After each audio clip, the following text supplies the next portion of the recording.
Nous sommes en direct sur la page Facebook de condolégal.com. C'est François Sellier qui vous parle. Heureux retour du temps des fêtes. Nous étions en vacances. Ça a fait du bien. Je pense que ça a fait du bien à tout le monde. Malgré le confinement, aujourd'hui, on parle d'un sujet très sexy. Vous allez voir, les chauffe-eau. Ça ne semble pas sexy, a priori, c'est vrai.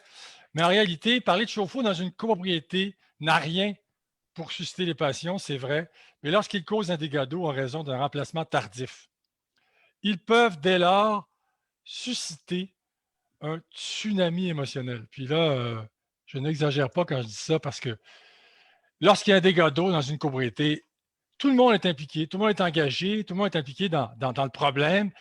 Qui paie quoi? Là, ça devient ça peut devenir un joli méli-mélo parce qu'avec 1074.2, on en a parlé dans les émissions précédentes. Bref, imaginons que le chauffe-eau a coulé au 18e étage et que l'eau a fait des dommages jusqu'au 14e niveau. Vous pouvez être sûr que l'assureur du syndicat concerné va sévir, soit en augmentant substantiellement la franchise pour dégâts d'eau, soit en ne renouvelant pas le contrat du syndicat de copropriétaires concerné. D'ailleurs, M. Julliard va nous dire tout à l'heure qu'on commence à voir des copropriétés devenir orphelines d'assurance. On ne rit plus, c'est plus des blagues, c'est sérieux. Donc, aussi bien dire que si c'est le cas, votre condo ne vaudra plus grand-chose. D'ailleurs, moi, je ne connais personne qui voudrait acquérir un appartement dans un immeuble dépourvu d'assurance, hein, à moins de recadrer le risque dans un marché où les prix sont prohibitifs. Là, on parle de montants qui peuvent se chiffrer à 100 000 pour une franchise et peut-être plus.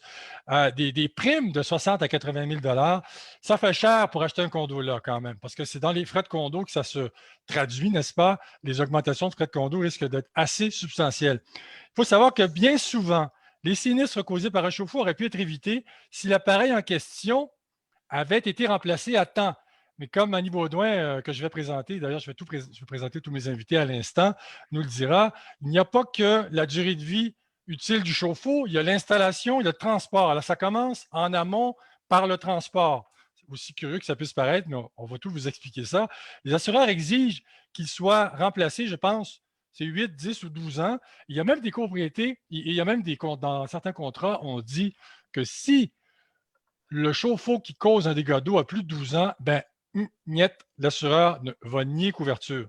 Alors, donc, c'est sérieux, les chauffe-eau, c'est pas une blague, surtout si le chauffe-eau est installé dans chacune des unités. Il y a des immeubles où le chauffe-eau est central, puis il est au sous-sol, c'est une autre paire de manches.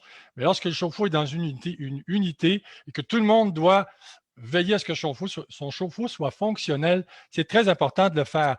Nous allons également, si on a le temps, parler des systèmes de détection des fuites d'eau que bien des propriétaires ne veulent pas installer dans leur unité parce qu'ils trouvent que ça coûte cher. Mais si vous saviez le retour sur l'investissement que ça peut occasionner par la suite, et puis les assureurs vont vous aimer encore plus. Si vous faites tout pour éviter les dégâts d'eau, les assureurs vont vous aimer. C'est une façon de ne pas se les mettre à dos. Sachez que certaines copropriétés sont accablées par des dégâts d'eau que les assureurs exigent l'installation de ces systèmes. Donc, ceux qui refusent pourraient voir leur assureur, sait-on jamais, quitter le navire. Vincent Gaudreault nous le dira. Donc, pour parler de tout ça, la table est mise pour cette web radio. Nos 4 invités sont Annie Baudouin, directrice des ventes, compte majeur chez Hydro Solutions. Bonsoir, Annie. Bonsoir. Vincent Gaudreault, courtier en assurance de dommages et vice-président chez Gaudreault Assurance. Bonsoir, Vincent. Bonsoir. Valérie Couture, gestionnaire de copropriété, présidente de l'entreprise en gestion Condo Stratégie. Bonsoir, Valérie. Bonsoir.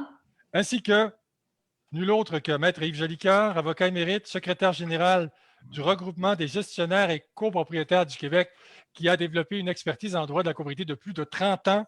Alors, les dégâts d'eau, il connaît ça, il en a vu. Ce n'est pas le premier dont on parle ce soir pour lui, n'est-ce pas? Les dégâts d'eau, c'est devenu d'ailleurs une pandémie. Quel jeu de mots vilain je viens de faire. Mais c'est une pandémie en copropriété. Et c'est sérieux parce que les assureurs ont le réflexe de se dire, ben là, les copropriétés, est-ce que ça fait encore partie de notre portefeuille? Est-ce qu'on veut continuer? On en perd des assureurs. C'est vraiment important que les choses se fassent dans l'ordre. Donc, avant de commencer, important de vous mentionner que sur condolégal.com, il y a une section assurance. Vous allez sur la page d'accueil ici, vous cliquez sur la page d'accueil et vous allez dans la section assurance, fiche pratique. Et vous avez l'ABC de l'assurance en copropriété, assurance du syndicat, assurance d'administrateur, assurance des officiers d'assemblée, assurance du gestionnaire, le fonds, enfin les autres, l'assurance du copropriétaire, qui est devenue obligatoire depuis le 15 octobre 2020, donc l'assurance qui est obligatoire, mais qui est souvent obligatoire dans la déclaration de copropriété. Il y a également une fiche pratique très intéressante qui parle des chauffe-eau en copropriété. Alors, les chauffe-eau en copropriété, c'est expliqué d'une manière quasi savante. Je ne fais pas de jeu de mots et je suis humble. Et c'est d'ailleurs Maître Jolicoeur qui a préparé cette fiche. Et vous avez vraiment un condensé de ce qu'il faut savoir à tous les niveaux. Et d'ailleurs, on va y revenir parce qu'il y a des sujets qu'on va traiter, que Maître Jolicoeur va aborder. Donc, notamment la responsabilité contractuelle, l'article 1074.2, le fameux article. Et je vous rappelle que Maître Jolicoeur donnera une formation sur la nouvelle assurance en copropriété qui est issue de l'adoption du projet de loi 141 en 2018. Donc, la formation se tiendra le 5 février 2021 de 9h à 16h pour s'y inscrire. Alors, on peut cliquer sur cet hyperlien et l'hyperlien vous amène sur une page du site web du Regroupement des gestionnaires et copropriétaires du Québec, tout sur l'assurance condo. Et pour vous inscrire, vous cliquez ici et le tour est joué. Et vous serez, ce sera une formation, je crois, Maître Jolicoeur, en webinaire, c'est bien ça? Oui, absolument, c'est ça. Ouais, ouais. Alors donc, pour revenir à nos moutons, comme dirait l'autre, la première question, Annie Baudouin. Annie Baudouin. On en parlait avant que l'émission commence. Hydro Solutions loue des chauffe-eau. Hein? On peut s'entendre contractuellement pour que le chauffe-eau soit loué. Et là, vous me disiez quelque chose de vraiment intéressant, c'est que si le chauffe-eau est loué, le copropriétaire n'est plus responsable de ce qui pourrait se passer. Hydro Solutions prend tout en charge. Pourriez-vous nous en dire un peu plus, Annie, là-dessus? Oui, en fait, un chauffe-eau en location, ça stipule en fait que le client nous paie un montant par mois. Par contre, le chauffe-eau continue d'appartenir à Hydro Solutions, donc on est responsable aussi d'aller le remplacer au terme de la demande de l'assureur qui est habituellement 10 ans. Ça stipule aussi que si jamais notre chauffe-eau causait un dommage par un défaut de manufacture ou par de l'usure excessive qu'on des fois on ne peut pas prévoir, là, bien, Hydro Solutions doit prendre en charge en fait la démarche avec les assureurs à ce niveau-là aussi, puisque le chauffe-eau lui appartient. Donc, c'est une protection aussi pour le copropriétaire. C'est sûr et certain que les assureurs entrent en jeu. Ce n'est pas une question de dire « je n'aurais pas appelé mon assureur ». Non, on doit appeler son assureur. Par contre, l'assureur va négocier avec Hydro Solutions pour les dommages. Et pour la majorité des assureurs, il y a déjà des ententes qui sont prévues là, à ce niveau-là. Donc, si éventuellement il y avait un souci, même si on a des bons chauffe-eau, ça peut arriver. On est là aussi pour prendre en charge lorsque le chauffe-eau est en location, en fait, la franchise du copropriétaire qui serait affectée par le dommage dans son condo aussi. Et puis aussi, Valérie, une autre chose intéressante, vous disiez, parce que le chauffe-eau, vous me l'avez dit, et je l'ai redit en début d'émission, le chauffe-eau, tout commence en amont. Hein? Alors, ça commence dans le transport, quand on monte, disons, 3 étages au moyen d'escalier jusqu'à l'installation. C'est très important, le transport, d'être précautionneux parce qu'un chauffe-eau, pour ceux que ça intéresse, ça contient une cage de verre à l'intérieur. C'est en verre. Alors, si ça casse, Annie, on a un problème, là. Oui, mais en fait, le transport, un chauffe-eau, ça doit être transporté debout. Donc, on ne couche pas un chauffe-eau dans une boîte de pick-up, comme on peut dire. Lorsqu'on arrive aussi chez le client, ben, en fait, à partir de l'usine, donc ça aussi, quand on parle d'acheter québécois, panier bleu, peu importe, il y a aussi le fait de dire si les chauffe-eau sont conçus à Montréal, on sait tous que la perte de contrôle que les entreprises ont sur leurs produits, c'est souvent dans le transport. Donc, de préconiser l'achat d'un chauffe-eau qui a été fabriqué à Montréal, ça enlève aussi cette partie de transport-là. Un chauffe-eau qui serait cogné dans un escalier ou qui serait mal transporté peut créer une faille, dans le fond, à l'intérieur, donc dans la couche de vitrification. Et à ce moment-là, même s'il était bien fabriqué à l'usine, il est installé, ça ne se voit pas parce que ça a été une faille à l'intérieur et il peut causer des dégâts d'eau, en fait, parce que la protection est diminuée de beaucoup s'il y a des failles dans la vitre et peut éventuellement causer un grave dégât d'eau. M. Lecœur, dans la fiche pratique que vous avez écrite, vous dites notamment qu'un chauffe-eau devrait toujours être installé par un plombier certifié. Hein? Pourquoi? Dans un premier temps, on ne peut pas, un entrepreneur qui veut installer un chauffe-eau, il faut qu'il soit un maître plombier, qui ait une licence d'entrepreneur. Il y a un raccordement qui se fait au point de vue de l'eau, il y a un raccordement qui se fait au point de vue de l'électricité. Donc, l'entrepreneur qui fait ces travaux-là, il doit avoir les licences en bonne et due forme de la Régie du bâtiment du Québec. Et évidemment, dans la fiche pratique, on a rédigé parce que je me suis passionné dans le temps des fêtes à l'égard des chauffe-eau. Vous n'avez pas d'idée comme c'est passionnant de lire des manuels de fabricants. J'ai dû commencer à lire un manuel d'un fabricant pour voir comment ça fonctionnait. Évidemment, je n'ai pas les connaissances de Mme Baudouin précisément sur toute la structure d'un chauffe-eau, mais ce qu'il faut retenir dans un premier temps, c'est que c'est un appareil qui est généralement installé dans une partie privative et non pas dans les parties communes. Bon, certes, il y a des chauffe-eau centraux dans les bâtiments. Quand c'est des chauffe-eau centraux, généralement, lorsqu'on est dans les tours d'habitation, c'est une partie commune. Ça ne devient pas du ressort du copropriétaire de s'en occuper. Mais lorsque le chauffe-eau est dans la partie privative, ben, c'est le copropriétaire qui gère le risque associé à cette installation-là, mais également à sa vie utile. Et je me suis posé comme question, mais coudonc, un chauffe-eau, moi, comme propriétaire d'un chauffe-eau, est-ce que j'ai besoin de l'entretenir? Et d'ailleurs, après avoir lu tout ce que j'ai lu sur les chauffe-eau, je suis allé voir mon chauffe-eau chez nous, parce que je me dis, des fois, assez que je lis ça, puis que durant la nuit, il brise. Cette question-là du mode de fonctionnement, cette question-là de l'entretien, ça a un impact en termes juridiques. Et je m'explique. Bon, vous savez, on a connu une grande réforme du droit des assurances par le projet de loi 141 qui a été adopté à l'époque de M. Lacao. Projet de loi qui a été modifié par la CAQ avec le projet de loi 41. Et on parle à ce moment-là du régime de responsabilité des copropriétaires qui visait à 1074.2. Et il faut savoir que ces dispositions législatives vont changer pas seulement la donne en matière de responsabilité des copropriétaires, parce qu'avant cette réforme législative, lorsqu'un chauffe-eau brisait chez un copropriétaire, généralement, l'assureur en responsabilité civile du copropriétaire, M. Goulot pourra nous en parler un peu plus à fond, l'assureur en responsabilité civile du copropriétaire prenait charge de payer le montant de la franchise. Mais avec la réforme qui était apportée par le projet de loi 141, les assureurs ont pris comme position, ils ont fait une lecture très obtuse du texte de loi, ils ont dit, les assureurs en responsabilité civile des copropriétaires, en disant, ben, notre assuré, il n'a commis aucune faute. Le chauffe-eau, excusez-moi l'expression, mais il a pété, hein, il a lâché.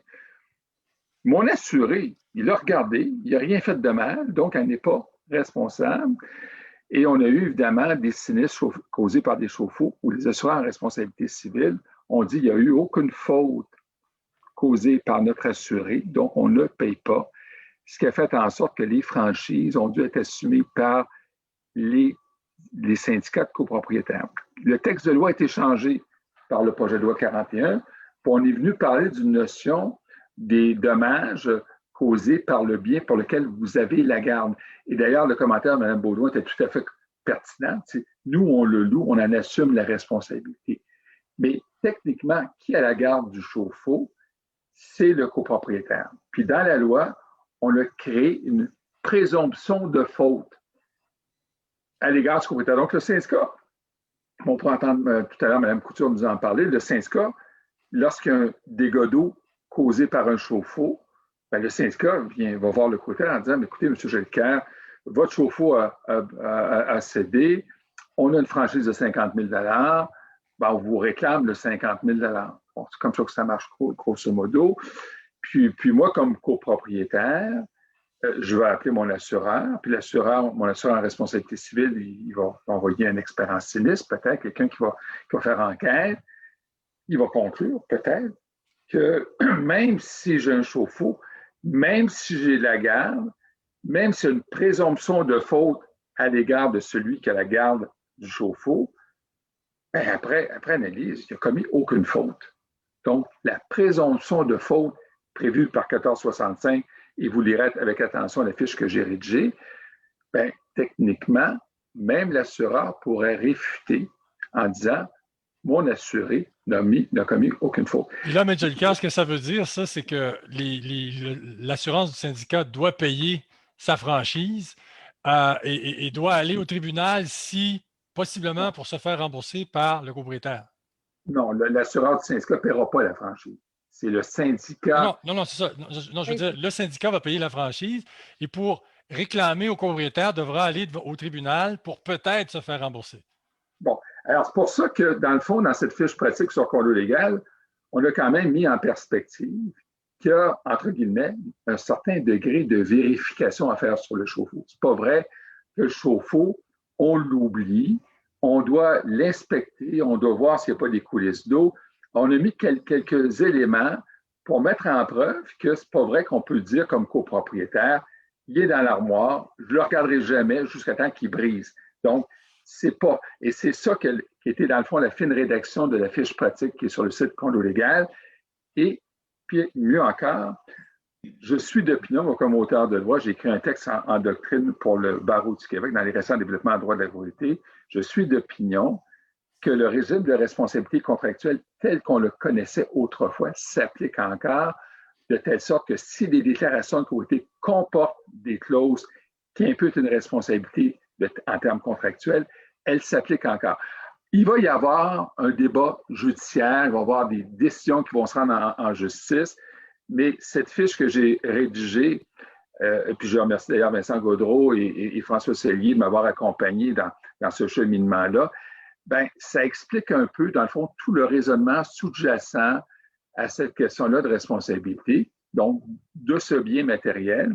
Puis ce que je trouve intéressant dans le propos de Mme Beaudoin, c'est qu'elle nous dit, nous, chez Hydro Solutions, lorsqu'on loue, ben, on prend la responsabilité associée aux dommages conséquentiels. Vous me corrigerez, Mme Beaudoin, si j'ai mal compris votre propos, aux dommages conséquentiels du chauffe-eau.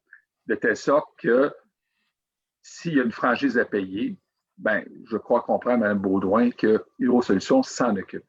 On s'occupe de la franchise du copropriétaire affecté, évidemment. Là, les franchises de syndicats sont beaucoup trop variables, en fait, là, mais la franchise du copropriétaire affecté par le chauffe-eau qui aurait brisé, effectivement, qu'on va prendre en charge. Le montant qu'on peut réclamer du copropriétaire, en guillemets, fautif. Là, on parle peut-être d'un 5 000, 10 000 ou je ne sais pas trop quoi, mais pas du plein montant. Mais de toute façon, Mme Beaudoin, je ne suis pas ici pour... Mais ce qui est important ce soir, c'est que nos auditeurs là, comprennent un peu l'enjeu juridique. Ça a l'air de rien d'un chauffe-eau. Hein? Mais des fois, il y en a qui disent que c'est comme des bombes à retardement. À un moment donné, quand ça brise, ben là, il y a des vraies questions juridiques qui se posent. Mais en fait, juste à écouter tout ce que vous venez de dire, on voit qu'on ne veut pas passer à travers un dégât d'eau par un chauffe-eau. C'est clair. Dégât d'eau tout court, même. Comment vous avez dit, Vincent? Même un dégât d'eau tout court, c'était évité le plus possible. Mais voilà. encore moins un chauffe-eau, mais toutes les sortes de dégâts d'eau. Valérie Couture, en tant que gestionnaire de copropriété, vous avez probablement une politique de dégâts d'eau que ce soit causé par un chauffe-eau ou autre. Là. Est-ce que vous avez, Valérie, est-ce que votre charge de gestionnaire vous oblige, sur le plan éthique, à être responsable de vous occuper des chauffe-eau d'une copropriété, à savoir, est-ce qu'ils sont à jour? Est-ce que vous avez un registre des chauffe-eau qui vous indique, qui lève un drapeau quand il y a un chauffe-eau qui doit être remplacé? Est-ce que c'est le cas? Oui, absolument, M. Sellier. Ça fait partie de notre travail.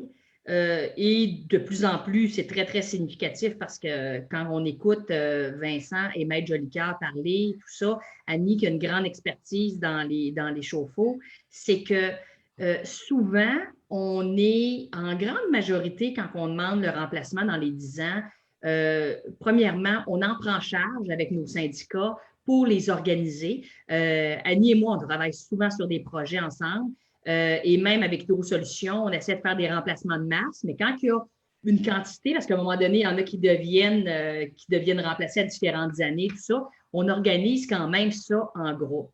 Mais vous comprendrez qu'il y en a toujours quelques-uns copropriétaires qui, pour eux, ben, ce que Maître Jolicoeur a su qu'ils devaient s'en occuper, je pense qu'ils ne savent même pas qu'ils en ont un ou ils ne veulent pas le savoir, là, en fait. Et ces gens-là, ben, parfois, le temps qu'on court après, ben, arrive ce qui devait arriver. Parce que là, on commence à courir après dans la 9e année en disant oh, préparez-vous mentalement, l'année prochaine, on va vous demander de. Là, on arrive avec nos options de contacter Hydrosolutions, sans quoi nous fournir une preuve, une facture de remplacement avec un plombier certifié CMMTQ. Donc, tout ça, mais vous comprenez qu'il y a toujours des gens qui passent à côté de ça, puis c'est pas pour eux. Là, on l'a laissé à la porte, on l'a écrit dans leur projet pour les autres. Ouais. Mais ces gens-là, bien, souvent, il arrive un dégât et tout ça. Il y a même des fois, puis Maître Jolicoeur pourra le justifier, qu'on doit prendre des recours légaux pour faire le remplacement du chauffe-eau.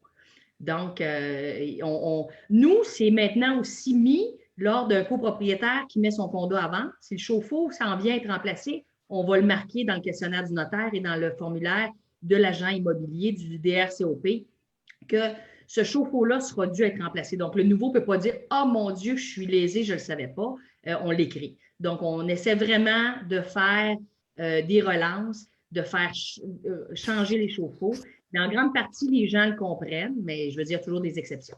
Donc, Valérie, pour vous, là, un copropriétaire qui dit « Il n'y a personne qui va me dire quand est-ce que je vais remplacer mon chauffe-eau, vous vous en occupez. » Absolument. Et quand ils nous répondent « Mon assureur m'a dit qu'il était bon pour 15 ans », bien, moi, je n'accepte pas cette réponse-là. Peut-être que Vincent pourrait dire « C'est vrai qu'il y en a qui disent ça », mais de plus en plus, les assureurs, même lors des renouvellements des polices du syndicat, nous exigent que, et ils le spécifient, sans quoi, s'il y a un dommage par l'eau par un chauffe-eau, ça ne sera pas couvert. Fait que là, on a commencé à avoir des chauffe-eau plus assurés. On a commencé à avoir des syndicats qui sont plus assurés pour les dégâts d'eau. Et là, on commence à avoir des syndicats qui sont plus assurés. Pas en tout. Plus du tout, plus du tout. Ben justement, Vincent Gaudreault, ça tombe bien, c'est à votre tour. Bonsoir.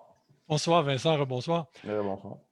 Bon, Vincent, selon votre expérience, est-ce que les assureurs commencent à être allergiques aux chauffe-eau?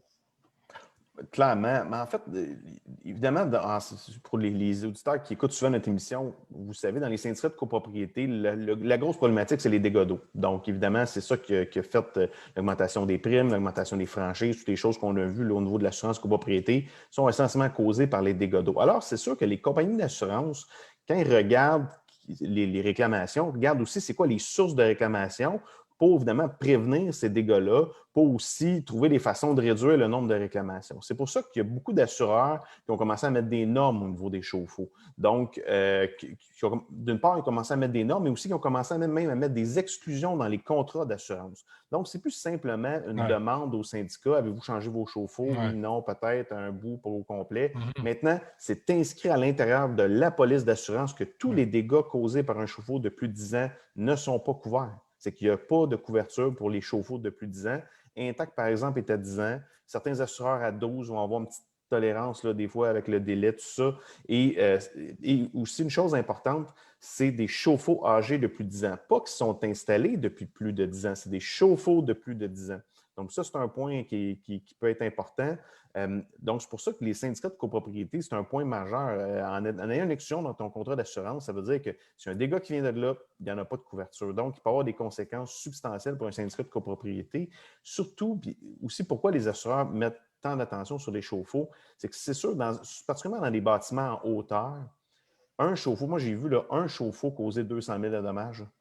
Ouais. Parce qu'évidemment, un chauffe-eau dans une maison familiale ne peut pas causer, ça peut ruiner un plancher de sol, peut évidemment causer des dommages, mais un chauffe-eau dans un 14e étage, c'est plus la même chose. Au niveau de la conséquence, c'est exponentiel. Donc, c'est pour ça qu'on doit porter encore plus attention, en fait, à tous les éléments qui a de l'eau, de la plomberie, des chauffe-eau, tout ça. Mais le chauffe-eau qui contient déjà de l'eau à la base, c'est sûr que c'est un point sur lequel il faut mettre beaucoup d'emphase. Vincent, est-ce que, pour que nos auditeurs comprennent bien l'importance et qu'ils sachent que les assureurs ne rigolent plus avec ça, là, les dégâts d'eau et les chauffe-eau qui coulent, est-ce que vous avez déjà vu un assureur dire: «Ah, ce chauffe-eau-là avait plus que 12 ans, on ne couvre pas, on nie couverture», ou si ce n'est pas le cas, est-ce que c'est une tendance lourde? Les exclusions pour les chauffe-eau de plus de 10 ans, c'est une tendance lourde, clairement. Beaucoup de compagnies d'assurance ajoutent ces exclusions-là s'ils ne les ont pas déjà. Intaclon, c'est le plus gros assureur de syndicat de copropriété au Québec, en partant. Comme je vous dis, il y en a d'autres aussi qui ont ce type d'exclusion-là. Donc, non, clairement, les assureurs ne rigolent plus là-dessus. Les gens, généralement, collaborent. Ils savent, on a en règle générale à 90-95 %, puis je pense Valérie peut en témoigner, les gens le savent, là. Ils veulent pas vivre un dégât d'eau. Ce n'est pas intéressant pour personne. C'est coûteux pour tout le monde. Sans compter, évidemment, il y a toujours l'aspect monétaire des dégâts d'eau. Il y a tout un aspect humain, trouble, problème, particulièrement dans le contexte actuel. Personne n'a le goût de se retrouver dans un hôtel loin de chez lui parce qu'il y a un dégât d'eau ou dans une rénovation, tout ça, avec du monde étranger. C'est pas intéressant, un dégât d'eau. Fait que les gens, généralement, collaborent, mais on a toujours des récalcitrants qui, non, il est encore bon, il n'est pas trop rouillé, il devrait être encore bon pour une couple d'années. Il y en a toujours. Mais en règle générale, les gens, puis c'est pour ça que je n'ai pas eu de problème, en tout cas dans ma pratique, de gens qui ont des dommages d'eau exclus à cause de l'âge de certains chauffe-eau. Les gens le savent d'avance, on les sensibilise à cette question-là, puis collaborent généralement. Annie, il y a plusieurs questions. D'ailleurs, j'invite nos auditeurs à continuer à poser vos questions. C'est vrai que je n'ai pas encore cité vos questions à nos invités, mais je vais le faire. C'est un sujet qui est très lourd, alors qui est très, très consistant. Donc, j'essaie comment dirais-je, d'équilibrer le tout. On parle beaucoup d'entretien de chauffe-eau, Annie. Plusieurs questions nous sont posées à savoir, oui, mais si j'entretiens bien mon chauffe-eau, est-ce qu'il peut durer plus que 10 ans? D'ailleurs, la première chose, l'assureur, lui, il dit 10-12 ans, c'est non négociable. Mais est-ce qu'un chauffe-eau, ça s'entretient vraiment, Annie? Bien, en fait, c'est drôle parce que je crois qu'il y a différentes écoles de pensée sur ça. Si on y va avec un chauffe-eau de qualité, il n'y a pas vraiment d'entretien puisque l'anode de sacrifice est conçue de façon surdimensionnée, de sorte qu'elle dure assez longtemps pour permettre à la cuve de se protéger. Et des chauffe-eau qui sont garantis 10 ans, on n'a pas d'entretien à faire. C'est bien de jeter un œil. Et c'est souvent dans les 24 à 48 heures aussi, quand on remplace un chauffe-eau, d'aller jeter un coup d'œil. Les portes des éléments avaient-elles été bien vissées? Est-ce qu'il y a un défaut de manufacture après le chauffe-eau qu'on n'a pas pu voir en usine? Mais par la suite, c'est sûr que si on prend un chauffe-eau de base, bon, la note de sacrifice, peut-être qu'on peut la remplacer, mais dans ma réalité, chez Hydro Solutions, on n'a pas à faire aucun entretien. Jamais on va chez un client faire un entretien durant le temps de la location, là, de mode en façon préventive. Le chauffe-eau est conçu pour durer ce temps-là. C'est conçu pour durer, puis au bout de 10 ans ou 12 ans, on le remplace. L'anode sacrificielle dont vous parlez, c'est au centre de la cuve et ça absorbe toute la rouille qui, sinon, se déposerait au pourtour du chauffe-eau. C'est bien ça? En fait, la note de sacrifice, c'est comme un peu au niveau des moteurs, des hélices de bateau, là. Donc, ce que ça fait, c'est que ça va aller, toutes les particules dures de l'eau, tout ce qui pourrait causer de la rouille, vont aller gruger cette anode-là. C'est pour ça qu'il y en a qui doivent la remplacer parce que l'anode, elle est surdimensionnée dans nos chauffe-eau, mais elle finit dans une forme, tu sais, on en voit des images, là, ça devient tout petit là, avec toute l'usure, avec les particules dures. Puis une fois que l'anode, elle est terminée ou qu'elle est usée, là, ça va commencer à aller travailler au niveau de la paroi du chauffe-eau. Une question, Annie, pour vous, d'un auditeur. Est-ce que Hydro Solutions offre la location de chauffe-eau au gaz? Non, on n'offre pas la location de chauffe-eau au gaz, mais Gaz Métropolitain fait la location de chauffe-eau au gaz, si je ne m'abuse. OK, très bien. Et j'ai une autre question ici. Je ne sais pas, je la lis telle qu'elle est. Les chauffe-eau communs sont-ils soumis à la même exigence au niveau des assureurs que pour des chauffe-eau privés? Parce qu'il y a Non, c'est pas la même chose, Vincent? En fait, quand on parle de chauffe-eau commun, souvent dans certains immeubles, surtout les gros immeubles, il y a une bouilloire commune, souvent au gaz ou au mazout. Puis après ça, l'eau chaude est envoyée dans les étages. Des fois, j'ai vu aussi l'eau chaude qui est au toit. Mais donc, c'est une bouilloire. Puis là, on parle d'autre chose. C'est des machines commerciales importantes. On n'est plus dans un chauffe-eau domestique, là. Puis souvent, ils sont dans le bas du building, donc vraiment, les dégâts potentiels sont aussi beaucoup plus bas, là. Ouais. Mais il y a des pompes là-dedans. C'est une mécanique là, qui est autre chose, là. Et il y a des couvertures d'assurance également, M. Gaudreau, spécifiques là, pour ce type d'appareil-là. Couverture bris de machine, qui est importante pour tous les syndicats, mais encore plus pour un syndicat qui a ce type d'équipement-là. J'ai quand même tendance à me poser la question si cette personne-là parlait des aires communs, parce qu'il y a beaucoup de copropriétés qui se retrouvent avec des salles de réunion, avec des lave-vaisselle, des éviers, des toilettes à part, et ont des chauffe-eau, en fait, 40-60 gallons quand même dans ces endroits-là. Donc, si c'est ce type de chauffe-eau-là, je crois qu'ils doivent les remplacer à la même titre que dans les unités privatives, par contre, non? Oui, vous avez raison, Annie, c'est une assurance globale, l'assurance du syndicat assure autant les parties communes que les parties privatives. Donc, les conditions imposées par l'assureur s'appliquent, vous avez tout à fait raison, à ces éléments-là. Mais je veux juste quand même attirer l'attention, c'est parce que, évidemment, il y a des chauffe-eau d'hydrosolution, mais il y a également les autres. Et je suis curieux, je lisais sur une manufacturier, sans le nommer, là, il y avait quand même une vérification à faire là, sur la valve, qu'il fallait peut-être la vérifier une fois par année pour voir si elle fonctionnait. Là. Mais là, je ne m'avancerai pas. Là, je crois que vous parlez de la safety valve. Oui, je n'osais pas le dire parce que je n'avais pas l'expression en français. Non, mais c'est correct, c'est la valve de sûreté. De surpression, mais en fait, ouais. Je comprends ce que vous dites, mais s'il n'y a pas de drain mural, en fait, et si on ne voit pas de verre de gris coincé autour de cette safety valve-là, en principe, elle va ouvrir. Le problème avec les safety valves, c'est pour les immeubles qui ont été installés de façon non conforme dès le départ. Donc, on a beaucoup de drains muraux dans les… Maintenant, la norme, c'est un drain de plancher, mais il y a beaucoup d'immeubles avec des drains muraux. Et un drain mural, ça doit être égal à la safety valve ou plus bas. Mais il y a beaucoup d'immeubles que les safety valves reliés dans le mur sont plus hauts que la safety valve. Fait qu'il faut s'imaginer, dans un chauffe-eau, en fait, à cause de la température, l'eau se promène dans la tuyauterie, donc elle se promène aussi au niveau de la safety valve. Et ce que ça fait, c'est qu'il y a toujours de l'eau qui va finir par revenir là. Et ça peut causer un dommage à cette valve-là. Et à ce moment-là, elle pourrait bloquer et empêcher, en fait, l'expulsion d'eau supplémentaire si les éléments chauffaient trop ou quoi que ce soit, là. Et c'est ce que j'ai lu à un moment donné, mais c'est qu'il fallait la déclencher pour voir si elle fonctionnait une fois par année. Je le signale, puis évidemment, on ne peut pas aller sur une généralité parce que chaque manufacturier peut avoir ses spécificités, mais c'est important de vérifier avec le guide du fabricant les vérifications à faire parce que en droit pour nous, lorsque on arrive devant la Cour du Québec, la division des petites créances, ça risque d'être un débat fait devant un juge. Hein? La question qui va se poser, est-ce que moi, comme propriétaire, j'avais des vérifications minimalistes à faire? Peut-être pour certains chauffe-eau, oui, peut-être que pour d'autres, non. Mais c'est quand même du cas par cas, parce qu'autrement, il faut comprendre que si on n'a pas une rigueur dans la gestion de toute cette question-là des chauffe-eau, c'est l'ensemble des propriétaires de l'immeuble qui vont payer la franchise d'assurance qui, parfois, est des montants très significatifs. On parle des fois de 50 voire 100 000 $ pour les dégâts d'eau. Et tout le monde sait qu'un dégât d'eau, 14e ou 16e étage, 50 voire 100 000 $, on va le franchir. Tout ça va se ramasser dans une cotisation spéciale parce qu'on n'aura pas pu imputer, dans le fond, la faute aux copropriétaires parce qu'on n'aura pas eu cette rigueur de gestion. Et comme je l'ai signalé dans des émissions précédentes, vous avez le projet de loi 16 qui va évidemment changer beaucoup de choses en matière de sécurité, parle maintenant d'un carnet d'entretien.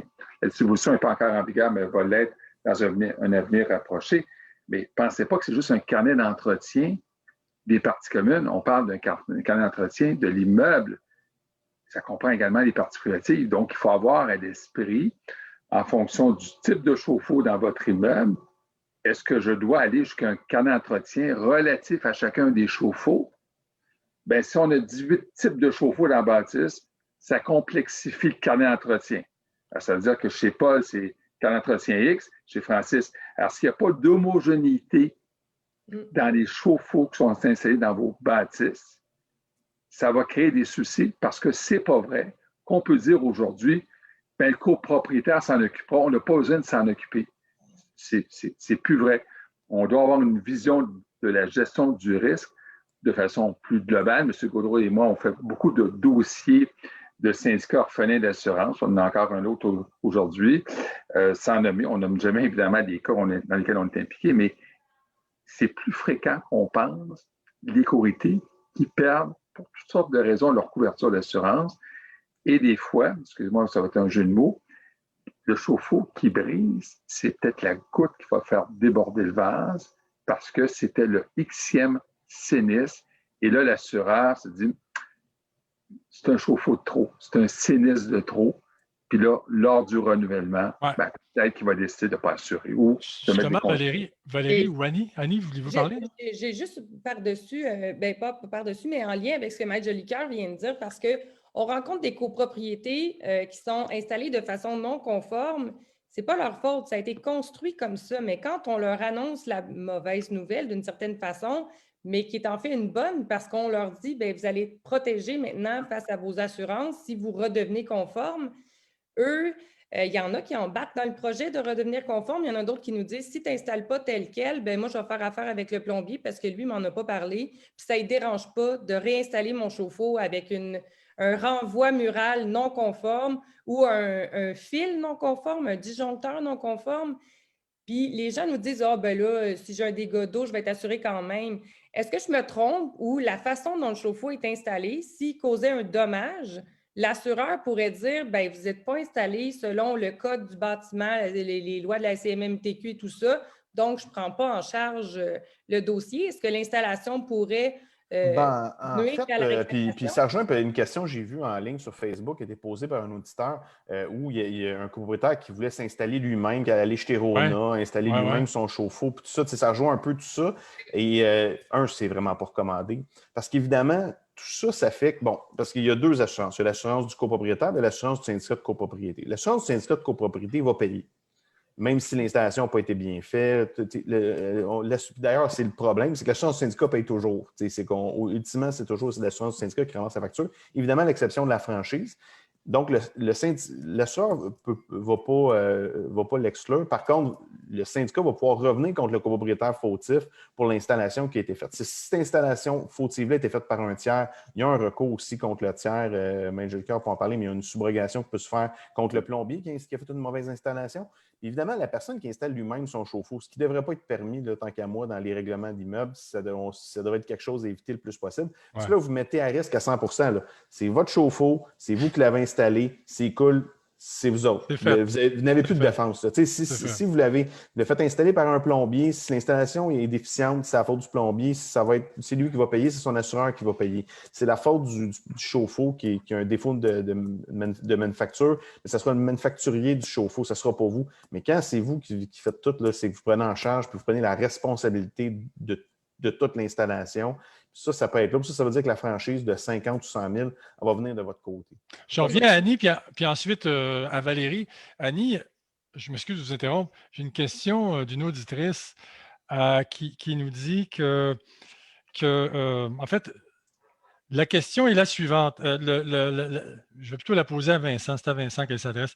Une personne nous dit que l'assureur, parce que ça afflue beaucoup, l'assureur a confirmé que le chauffe-eau pouvait aller jusqu'à 15 ans.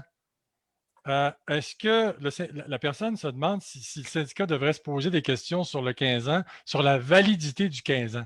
En fait, si vous avez une confirmation écrite, parce que moi, je demandé une confirmation écrite là-dessus, c'est correct. Dans le fond, s'il n'y a pas d'exclusion dans votre contrat puis vous avez la confirmation, c'est correct. Par contre, est-ce que vous êtes vraiment obligé de vous rendre à l'extrême limite de la vie utile de votre chauffe-eau? Là, c'est que vous vous promenez, vous avez le droit, votre assureur vous a dit que c'était correct, mais là, vous vous promenez sur le fil, puis... c'est le gros bon sens qui prévaut, dans le fond. Peut-être que si c'est un chauffe-eau d'extrême qualité, parce que juste après le commentaire, c'est un chauffe-eau au gaz, peut-être qui est spécialisé ou tout ça, peut-être qu'il peut se rendre un peu plus loin qu'un chauffe-eau ordinaire, mais peut-être pas vous rendre jusqu'à 15 ans. Parce qu'on le disait encore, c'est fréquence de réclamation, tout le trouble qui vient avec la réclamation, les coûts, les franchises, tout ça. évidemment, puis on le dit au syndicat de copropriété, la clé, c'est la prévention. Ouais. D'étirer au maximum de sa vie utile un chauffe-eau, c'est pas de la prévention. C'est pas la meilleure idée. Annie, Non. puis ensuite Valérie. Annie, lorsqu'une personne s'absente pendant un certain temps, disons une semaine, 2 semaines, 3 semaines, un mois, part en voyage, c'est la mode partir en voyage par les temps qui courent. C'est pas où. Oui, c'est ça. On se demande. On est en 2032, M. Sellier. Ouais. Mais vous savez, oui. La science-fiction. Ouais, c'est ça, c'est Voilà. l'émission du 13 mai 2032 ce soir. Donc, Non, mais il y a 10 ans, il y avait le COVID, mais ce soir, c'est fini. C'est épouvantable ce qui s'est passé il y a 10 ans. Donc, on part en voyage demain matin. Oui. le COVID, ça n'existe pas, c'est une conspiration. Ouais, ça fait 10 ans que ça s'est passé. On est. Même les gens qui ont des masques qui n'existent pas, c'est une illusion, c'est pas vrai. Bon, il y a 10 ans. blague à part, là. Blague à part, la personne quitte, s'absente pendant un certain temps, elle doit fermer l'arrivée d'eau de l'appartement, mais est-ce qu'elle devrait aussi fermer ce qu'on appelle le disjoncteur en bon français, le breaker? Oui. En fait, oui, c'est recommandé de fermer le disjoncteur. Il y a 2 raisons à ça. S'il y a une surpression de la ville qui fait en sorte, en fait, que le chauffe-eau est drainé ou si le chauffe-eau coulait, bien, les éléments, en fait, qui se retrouvent sans eau vont brûler. Première raison. Deuxième raison, si on ferme la valve, tantôt, on en parlait au niveau de la valve de sûreté aussi. Un chauffe-eau, en fait, qui continue à chauffer, si les valves si les valves sont fermées, il n'y a plus de jeu qui se promène dans les tuyaux pour l'eau. Donc, le chauffe-eau va avoir tendance à prendre de l'expansion si jamais on a un problème avec les thermostats du chauffe-eau ou quoi que ce soit. Et là, ça peut causer un dommage par l'eau, par la safety valve si c'est mal protégé ou quoi que ce soit. Donc, et les chauffe-eau sont très bien isolés. Là. Fait que même si on part une semaine, là, on n'attend pas 2h30 en revenant pour avoir de l'eau chaude. Là. Les chauffe-eau, pour une fin de semaine, on revient à la maison, on rallume le disjoncteur, le temps de défaire notre valise, puis on peut aller prendre notre douche aisément là, si le chauffe-eau est en bon état. Là. Donc, mesdames, messieurs, lorsque vous quittez pour une période prolongée, non seulement fermez l'arrivée d'eau, mais coupez l'interrupteur, le breaker, on ferme parce que ça peut causer des dommages sérieux. Valérie, dans les copropriétés que vous gérez, vous avez dû voir des syndicats se faire dire par l'assureur, ben là, ta franchise pour dégâts d'eau, on va la doubler. Puis ta prime, on va la doubler. Parce que tu n'as pas fait attention, parce que ton historique de sinistralité en dégâts d'eau est trop élevé. Ça se passe comment dans une copropriété quand ça arrive, ces choses-là? Ça doit être un drame. Bien, en fait, depuis vraiment les 2 dernières années, plus en 2020, donc parce qu'on vient de commencer 2021, même des syndicats qui avaient un bon dossier, 2 réclamations de sinistre en 5 ans. J'ai un exemple en tête à Saint-Léonard, un syndicat de 90 portes qui, après 2 réclamations, une de 23 000 et une autre de, je dirais, 30 000 se sont vus non reconduits par un assureur important. Donc, on n'est pas rendu avec des lignées de sinistres. Là. On parle vraiment d'historique très court et des nouvelles copropriétés qui viennent d'être bâties se voient imposer un déductible de la franchise de 250 000. On est flambant neuf. OK? Là, on n'a pas eu d'historique et tout ça. Donc, on a déjà des problèmes à la naissance de la copropriété. On parle d'une copropriété de luxe importante et on est déjà en partant avec un 250 000 de déductible. Puis là, je ne parle pas d'exception parce qu'on a un autre à moins de grande hauteur, de 5 étages, qui est en construction, qui a une première phase, et eux autres, c'est 100 000. Alors, on ne joue plus, là. On n'a plus de latitude de dire peut-être que, là, Vincent et Maître Jolicoeur disent on travaille sur des dossiers importants. C'est une plaie présentement d'assurer nos syndicats. Puis, souvent, ça revient encore à, Vincent disait 5 % tantôt, ça revient encore avec des choses qui arrivent avec une négligence qui aurait pu tellement être évitée. Pourquoi étirer l'élastique à 15 ans? Tu vas devoir le changer pareil. Donc, tu sais, ça devient... Là, on parle des chauffe-eau, mais on pourrait parler des composantes de plomberie comme les toilettes, etc., etc. Parce que là, ça aussi, on s'en vient là-dessus. Et Maître Jolicoeur le sait, c'est que les syndicats vont aller le voir parce qu'ils sont devant une situation. Ça va coûter les yeux de la tête pour se défendre devant un plombier, un mononcle qui a installé son chauffe-eau lui-même ou quoi que ce soit. Fait que c'est tous des coûts qu'actuellement, on n'a pas d'argent pour mettre là. On veut entretenir les bâtiments, on veut mettre de l'argent dans les fonds de prévoyance, puis on veut mettre de l'argent dans le fonds d'auto-assurance, mais on n'arrête pas de payer des sinistres. Ouais. Fait qu'on ne voit pas la lumière au Ça bout. n'a pas de sens. Il y a un auditeur, je vais exaucer les vœux d'un auditeur qui nous demande, pourriez-vous nous parler des détecteurs de fuite d'eau? Il nous reste 15 minutes, il faut en parler absolument. Est-ce que le fournisseur du système doit être reconnu par l'assureur pour être jugé conforme? Annie Baudouin, je pense que vous avez des ententes avec certains assureurs. Pourriez-vous nous développer Bien, un peu là-dessus? Les produits doivent être reconnus. Il faut faire le tour des assureurs pour que notre produit soit reconnu. Donc, les produits ne sont pas sur le marché depuis 20 ans comme les chauffe-eau. Donc, il reste encore du chemin à faire, mais la majorité des compagnies d'assurance connaissent déjà de notre côté notre produit. Et à ce moment-là, on est reconnu et on peut, oui, l'assureur doit reconnaître le produit si le syndicat veut bénéficier d'une certaine pas nécessairement un rabais, mais une reconnaissance que ça a un impact sur son dossier d'avoir installé des systèmes de détection de fuite d'eau dans sa copropriété. Vincent, puis ensuite, Maître Jolicoeur. Excusez-moi, Maître Jolicoeur, c'est parce que c'est pour donner suite. Vincent, est-ce que les compagnies d'assurance aiment les syndicats qui font installer des détecteurs de fuite d'eau dans toutes les unités ou est-ce que même des assureurs l'imposent et en font une condition pour assurer une copropriété? C'est les deux. En fait, les assureurs aiment les syndicats qui font de la prévention. On commence là. Donc, quand vous faites de la prévention, les assureurs aiment ça. Puis d'ailleurs, c'est pour ça que souvent, les assureurs vont augmenter les franchises ou les primes d'un syndicat parce que quand il y a des sinistres, même des petits sinistres, parce que ce que ça amène comme information à l'assureur, c'est il y a de l'entretien qui n'est pas correct, il y a de la gestion qui n'est pas correcte, il y a des gens là-dedans qui ne sont pas corrects. Fait que moi, je m'en vais de là, il y a de quoi qui ne va pas. Fait que déjà, la prévention, les assureurs aiment ça. Les détecteurs de fuite d'eau, les assureurs aiment ça. Ensuite, au niveau de est-ce qu'un système est approuvé, pas approuvé, tout ça, moi, ce que je recommande aux gens, avant de passer le contrat, appelez votre courtier, appelez votre assureur, parlez-lui du système que vous voulez installer. Est-ce que vous connaissez ce système-là? Est-ce que vous l'approuvez? Moi, je pense que ces discussions-là, puis faites-le avant de faire l'installation de ces systèmes-là, quand vous allez demander des soumissions, des fournisseurs, tout ça, demandez, puis posez la question aussi aux fournisseurs, dire, est-ce que votre système est approuvé? Par qui il est approuvé? Comment? Je pense qu'il faut que les gens posent des questions. Aussi, je dirais que l'influence de ce système-là sur le dossier, ça va varier. C'est sûr que si vous êtes un dossier, moi j'ai vu des dossiers qui avaient des fréquences de dégâts d'eau, que l'assureur a dit, regarde, moi je vais t'assurer, je ne t'assurerai pas pour les dégâts d'eau. Fais installer un système de détection de fuite d'eau, puis une fois que ça va être installé chez vous, je vais te remettre la couverture de dégâts d'eau. Je l'ai vu dans des gros syndicats, même dans les moyens haut de gamme, tout ça. Je l'ai vu. Donc, il n'y a pas eu de rabais. Par contre, c'est une condition de souscription de l'assureur pour continuer à assurer ce bâtiment-là. Puis évidemment, je répète encore, la prévention, les assureurs aiment ça. Puis l'autre chose aussi, les détecteurs de fuite d'eau sont très bons pour détecter souvent les petites fuites. Les 5, 10, 15 000, 30 000. Dans un gros syndicat, souvent, ces dégâts-là sont en bas de la franchise de toute façon.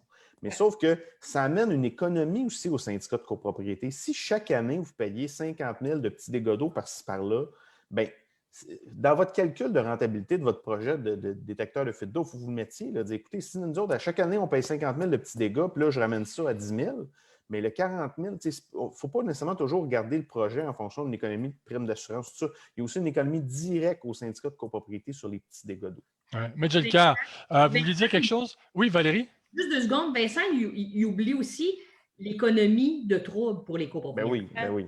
Hein? Parce que tous ces petits sinistres-là, on est en train de faire des plafonds partout pendant des semaines. Ouais.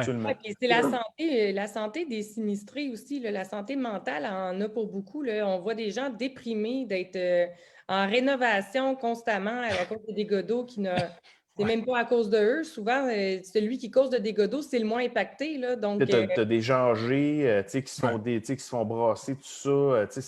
Effectivement, il y a un coût humain aux dégâts d'eau. Ce n'est pas juste monétaire, il y a aussi un coût humain. Ça, c'est important. Ouais. Mais Jolicoeur, vous voulez dire quelque chose, puis après, j'ai des questions pour vous. En fait, oui. Là, actuellement, on a annoncé des choses très importantes ce soir. Les conditions associées à un risque, à un défaut de prendre en compte certains risques. Mais rappelez-vous tous, si vous n'avez pas une déclaration de copropriété qui comporte des dispositions performantes en cette matière, ben, vous allez avoir des soucis parce qu'il faut comprendre que pour qu'on puisse forcer les copropriétaires à changer leur chauffe-eau à tous les 10 ans, encore faut-il qu'il y ait des dispositions dans la déclaration de copropriété qui le prévoient de façon spécifique. Encore faut-il aussi qu'on ait des dispositions dans la déclaration de copropriété qui forcent les copropriétaires à fermer l'alimentation d'eau lorsqu'ils sont à l'extérieur de leur résidence pendant un certain nombre de semaines. Ça prend des outils et ça prend une déclaration bien performante.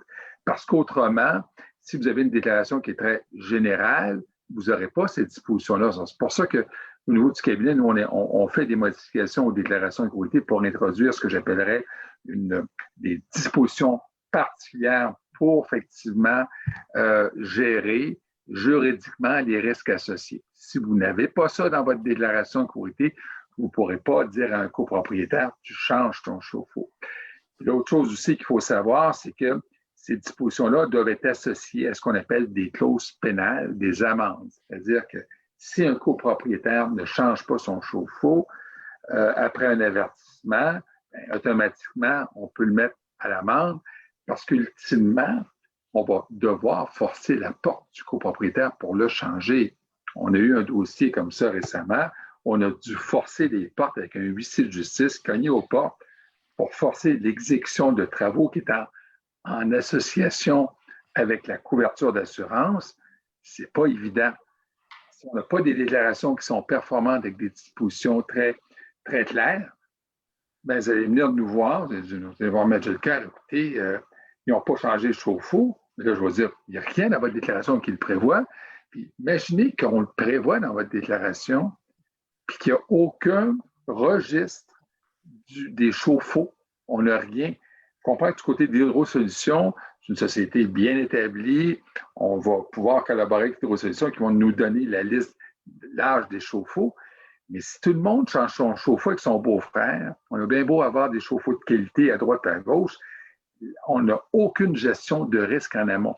Et je rebondis également sur un propos de Mme Baudouin plus tôt.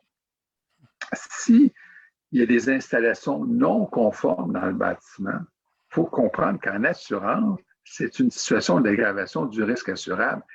On est obligé de le dire à l'assurance. Quand l'assureur souscrit de bonne foi un produit d'assurance, lui est en droit de tout savoir ce qui ne fonctionne pas dans votre bâtisse.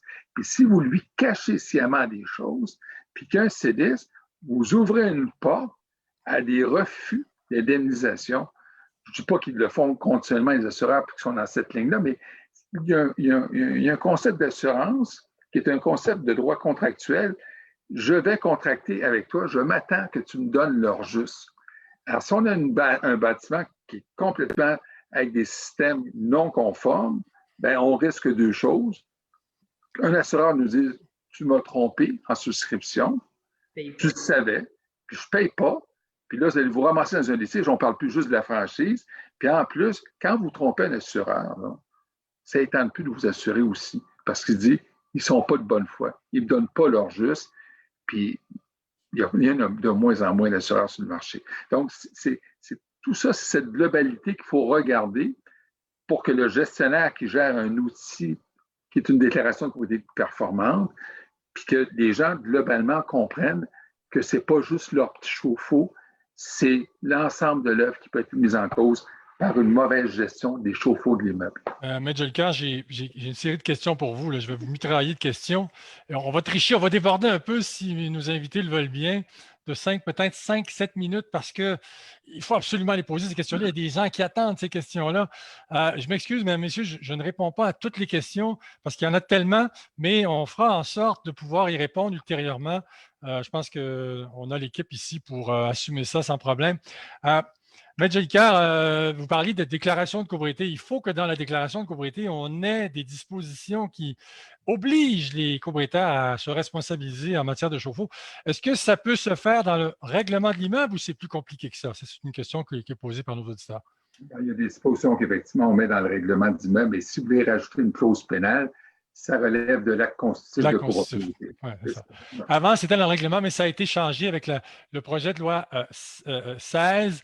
Et d'ailleurs, je rappelle que Maître Jelka est un des grands artisans de l'adoption du projet de loi 16 et du projet de loi 141 qui est sur l'assurance en copropriété, il a été en quelque sorte une éminence grise auprès des officines gouvernementales pour y aller de suggestions et de conseils. Il agit comme conseiller, donc on lui doit notamment, à d'autres aussi évidemment, mais on lui doit en grande partie l'adoption du projet de loi 16 et l'adoption du projet de loi 141. Maître Jolicoeur, pour revenir au détecteur de fuite d'eau, là, est-ce que la décision, les administrateurs, le syndicat dit, bon, nous là, on veut avoir une assurance correcte, moyennant une franchise raisonnable, si on peut s'exprimer ainsi, et une prime raisonnable aussi, nous allons obliger les copropriétaires à installer dans leur unité un détecteur de fuite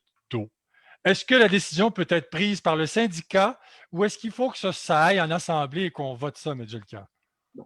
Évidemment, la première question qu'il faut se poser, le détecteur, on l'installe-tu dans les parties privatives ou on en installe, ça touche les parties communes? Dès que vous touchez aux parties communes, certains vont prétendre que ce sont des travaux de transformation des parties communes de l'immeuble. Donc, la majorité renforcée de 1097, qui, ceci en passant, a été réduite, cette majorité, par le projet de loi 16. Donc, on parle d'un vote des 3/4 des critères présents ou représentés à l'Assemblée. Maintenant, évidemment, il y a tout un débat. Est-ce qu'on peut forcer la main au copropriétaire de l'installer dans les parties privatives? Moi, je suis d'opinion qu'effectivement, à partir du moment où le syndicat a un problème de trouver une couverture d'assurance, c'est un geste qui s'inscrit dans la conservation de l'immeuble et le syndicat est légitimé de forcer la main au copropriétaire. On espère toujours pas faire des débats judiciaires là-dessus puis espérer pas aller au tribunal pour des choses qui sont tellement évidentes en termes d'intérêt collectif. Mais pour moi, dans une situation partielle, effectivement, c'est s'inscrit dans la conservation de l'immeuble. Et je rappelle, l'article 1039 est très clair. La mission du syndicat, c'est d'assurer la conservation de l'immeuble. Et donc, les mêmes auditeurs m'ont posé la question. Ils vivent en résidence pour personnes âgées, donc c'est le même principe. Là, ce sont je crois, des copropriétés mixtes de condos achetés et d'autres appartements loués. Est-ce que la facture, disons que le syndicat impose un système de détection de fuite d'eau dans chacune des unités, vous allez devoir le faire obligatoirement. Est-ce que c'est le syndicat qui paye ou ce sont les copropriétaires individuellement? Bon, alors, évidemment, si on est dans une copropriété la copropriété du parfait bonheur, qui est domiciliée sur la rue du Paradis, on va aller tout simplement dire au copropriétaire, écoutez, on va signer un contrat avec telle entreprise, on vous installer ça, donc on y va dans une situation du parfait bonheur. Si on doit l'imposer, bien là, ça devient un peu plus compliqué juridiquement parlant. Le syndicat va contracter avec une entreprise et par la suite, évidemment, il va facturer. Là, il y a toute une question très juridique. Est-ce que c'est en fonction de la valeur relative ou si c'est en fonction de chaque unité? C'est un débat, malheureusement, il va nous manquer de temps, 2 minutes à faire. Mais dans l'hypothèse où le syndicat, dans l'hypothèse où ce sont les copropriétaires qui doivent payer, est-ce qu'on y va en fonction de la valeur relative de chacune des fractions? C'est ça qui est le débat, là. Est-ce qu'on va en fonction de la valeur relative? On y va par appartement. Ce soir, ça ne marche pas. On n'arrivera pas ça ce soir. Donnez-nous une heure de plus de Cécilie, on va pouvoir parler des vraies choses. Oui, Valérie, c'est ça. À niveau loin, Hydro Solutions propose aussi l'installation de systèmes de détection de fuite d'eau.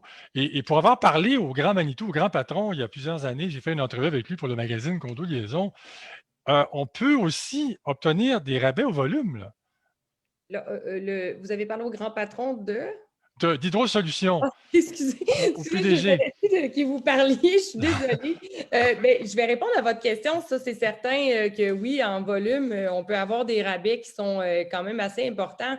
Mais si on divise un peu la question, en fait, Les rabais, là, avec un système de détection de fuite d'eau, moi, je vous dirais que même à plein prix, il y a un retour sur l'investissement qui est quand même assez rapide.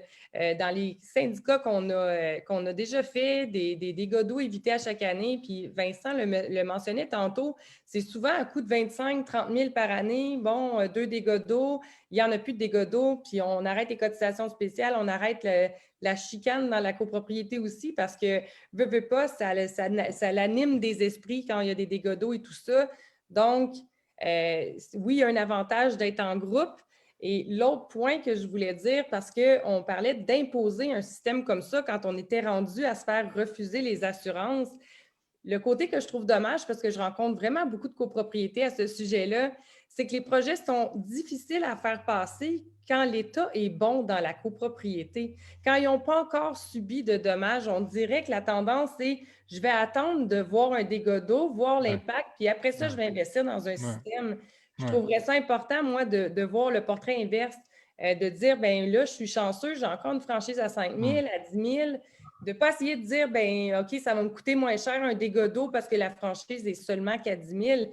C'est la valeur de leur investissement, c'est la revente qui est impactée par un dossier d'assurance qui est plus bon et tout ça. Donc, j'apporte ce point-là. Je pense que c'est important de le voir de mode préventif et non pas juste quand on a l'épée sur la Oui, je me souviens d'avoir proposé. Tête, oui, Valérie, d'ailleurs, vous devez entendre ça souvent.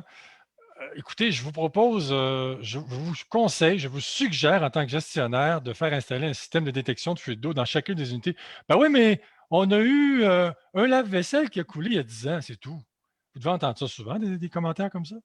Absolument, puis des fois, on va entendre « Oui, mais on a eu juste 2 dégâts d'eau cette année. » Moi, j'ai vu ça va me coûter juste 300 $ si on a un dégât d'eau parce que notre franchise est à 10 000 puis on est tant de personnes. Là, tu dis, attends une minute. Ah oui. Toi qui as le dégât d'eau, tu as ta franchise personnelle aussi, tu as la franchise du syndicat, tu as ta nouvelle cotisation au fonds d'auto-assurance parce que là, tu vas avoir pris l'argent du fonds d'auto-assurance. Et ça, c'est sans parler de tous les impacts sur la qualité de vie. Fait que ce n'est pas des réponses justifiables, mais moi, je réalise qu'en copropriété, les statistiques ne sont pas fausses quand ils disent qu'il y a 20 des gens qui ne savent pas encore qu'il y a 2 assureurs qui sont mêlés lorsqu'il arrive un sinistre et tout ça. Ouais. Il y a de l'éducation à faire au niveau des membres de la copropriété. Là. Ouais. Donc, le CA a un rôle important aussi de descendre l'information vers le bas. Puis c'est souvent à ce niveau-là que je pense qu'on peut les aider, de dire voici ce qui serait bien de faire si vous voulez avoir l'adhésion de vos copropriétaires. Ce n'est pas d'envoyer une page de prix avec une soumission, avec 3-4 images, puis dire ça coûte tant. Eux autres, ils vont dire non, non, non. Mais s'ils comprennent le pourquoi puis le bénéfice personnel qu'ils vont y retrouver, ça va mieux aller. Là. Enfin, c'est déjà tout. C'est 20h02. Valérie? Oui? Juste pour compléter sur ce qu'Annie vient de dire avant que tu nous fermes la musique. Le micro? Le micro, c'est que les gens copropriétés sont encore beaucoup trop en réaction, Annie. Hein? Tu le sais? Oui. Les gens, on est rendu avec des grosses choses. Et là, tout le monde dit depuis quand c'est comme ça? Ça fait, Maître Jolicoeur, ça fait 30 ans qu'il fait des batailles pour changer le monde. Et là, tout le monde nous dit une étude de fonds de prévoyance, on serait en prévention pour les dégâts d'eau. On a beaucoup de chemin à faire. Et même au niveau de nos conseils d'administration, les gens pensent encore que, OK, si tu fais venir le plombier, rassure-moi que tu vas le recharger au copropriétaire. Mais ce n'est pas aussi simple que ça. Donc, nos propres administrateurs aussi ont besoin d'assister à plein de conférences de Maître Jolicoeur sur les assurances, tout ça, parce que c'est tellement pas compris. Puis on en parle souvent, je le sais, François, mais c'est pas plus compris encore. Non, effectivement. Le mot d'ordre, c'est vraiment l'éducation. Les gens, il faut qu'ils soient plus curieux. Là. La bâtisse leur appartient. Là. Donc, moi, c'est cet enjeu-là que je me dis, c'est quand même pas un logement à louer, là. C'est à eux, c'est leur investissement. Là. En fait, je pense qu'au final, la conclusion, c'est de dire qu'il faut éviter à tout prix un dégât d'eau, quel qu'il soit, peu importe la source, que ce soit un chauffe-eau, que ce soit une baignoire, que ce soit une cuvette de toilette ou autre, il faut absolument éviter. Et la fin justifie les moyens. Donc, vous devez, en tant que syndicat de copropriétaires, et ce n'est pas un ordre que je donne, c'est une suggestion que je fais, vous devez tout faire pour éviter les dégâts d'eau parce que les assureurs, il y en a beaucoup moins qu'avant. M. Jolicoeur l'a dit dans un texte de doctrine, nous sommes passés de 11 à 6 assureurs de copropriété. Est-ce qu'il en reste encore 6? Je me pose la question. J'imagine que oui. Et au rythme où vont les choses, ben, les assureurs, les 6 qui restent, il faut en prendre soin parce que malheureusement, c'est eux qui ont non seulement le gros bout du bâton, mais ils ont tout le bâton. Et ça, c'est pour paraphraser David Ménassien, gestionnaire de copropriété, qui le disait récemment. Ils ont tout le bâton. Donc, les syndicats se retrouvent face à une situation où ils doivent se plier aux exigences des assureurs. Il n'y a plus de rapport de force là. On est dans un rapport où l'assureur a tous les pouvoirs, ou en fait, je le dis d'une manière gentille, là. Je ne critique pas les assureurs. Souvent, l'assurance, c'est le canari dans la mine là, avant de. Dans le sens où c'est parce que ça coule. Il y a de l'eau, ça coule. Puis les assureurs, c'est eux qui payent. Il y a une fin à ça. Puis évidemment, c'est une conséquence d'un paquet de choses, de négligence, de mauvais entretien, de mauvaise construction, de mauvaises informations. C'est conséquence d'un paquet de choses. Mais c'est. Peut-être dans le mot de la fin, je rejoins le propos de Vincent Gaudreault, c'est le canari dans la mine. Il faut arrêter de taxer les assureurs comme étant de mauvais citoyens corporatifs canadiens ou québécois. Les assureurs, là, ils font juste sanctionner une problématique dont l'origine est soit l'incompréhension, la méconnaissance ou le désintérêt d'assurer le maintien d'un actif collectif. C'est tout simplement ça. Les gens ont encore malheureusement toujours à l'esprit d'acheter un appartement comme on loue une chambre à l'hôtel, c'est-à-dire on remet la clé au bas et ça finit là. Et ce n'est pas vrai. Il faut que les frais de condo coûtent le moins cher possible. C'est ça. Et c'est tellement pas vrai parce que quand l'eau coule, elle ne connaît pas les limites des plans cadastraux et c'est comme le feu, ça ne s'arrête pas. Alors, je pense que Mme Beaudoin d'Hydrosolutions souligne, puis Valérie aussi, il y a une méconnaissance importante. C'est pour ça, d'ailleurs, je rappelle, on fait ces formations en assurance, il y a des sous, mais vous savez, des administrateurs pas formés, ils ne comprendront pas ce que le gestionnaire va expliquer, ils ne comprendront pas ce que Mme Beaudoin va expliquer des Hydrosolutions en disant votre arithmétique, très simple, vous allez perdre sur le moyen et long terme. Les acheteurs de copropriété de plus en plus sont au fait de ces choses-là. Puis ils sont en train de regarder maintenant les acheteurs, les courtiers immobiliers, les couvertures d'assurance. Si vous avez des franchises très importantes, ça déprécie la valeur transactionnelle de votre condo. Il faut regarder tout ça. Donc, je reviens à l'expression, que c'est tout à fait juste, le canari dans la mine, c'est l'assureur. Donc, prenez-le comme ça, puis investissez plus dans la prévention que dans le curatif, puis payer évidemment des... Alors, les assureurs, ce n'est pas vrai de dire que c'est des pas bons et des pas fins, loin de là. Je pense qu'il y a beaucoup de syndicats de copropriétaires qui doivent se regarder devant la glace aussi. Il y a une responsabilité partagée dans tout ça et je pense que tout le monde est impliqué dans la solution, les syndicats, les assureurs et bon, tous ceux qui gravitent autour de ça. C'est tout. C'était vraiment intéressant. Ça aurait pu durer 2 heures, n'est-ce pas? Très facilement. On va aller au hockey, là.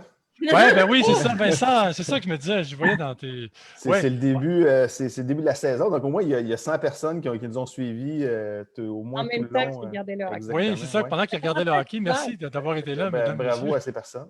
Oui. Donc, je rappelle qu'on était avec Annie Beaudoin, directrice des ventes compte majeur chez Hydrosolutions, Vincent Gaudreault, courtier en assurance de dommages et vice-président chez Gaudreault Assurance, Yves Jolicoeur, avocat émérite en droit de la copropriété, qui est au cabinet Terrien Couture Jolicoeur, qui est également secrétaire général du regroupement des gestionnaires et copropriétaires du Québec, ainsi que Valérie Couture, présidente fondatrice de l'entreprise en gestion Condo Stratégie. C'est un rendez-vous la semaine prochaine, même heure, mercredi 19h en direct sur Facebook de condolégal.com. On se retrouve. Merci d'avoir été là. À bientôt. Au revoir. Bonsoir à tous. Merci. Merci.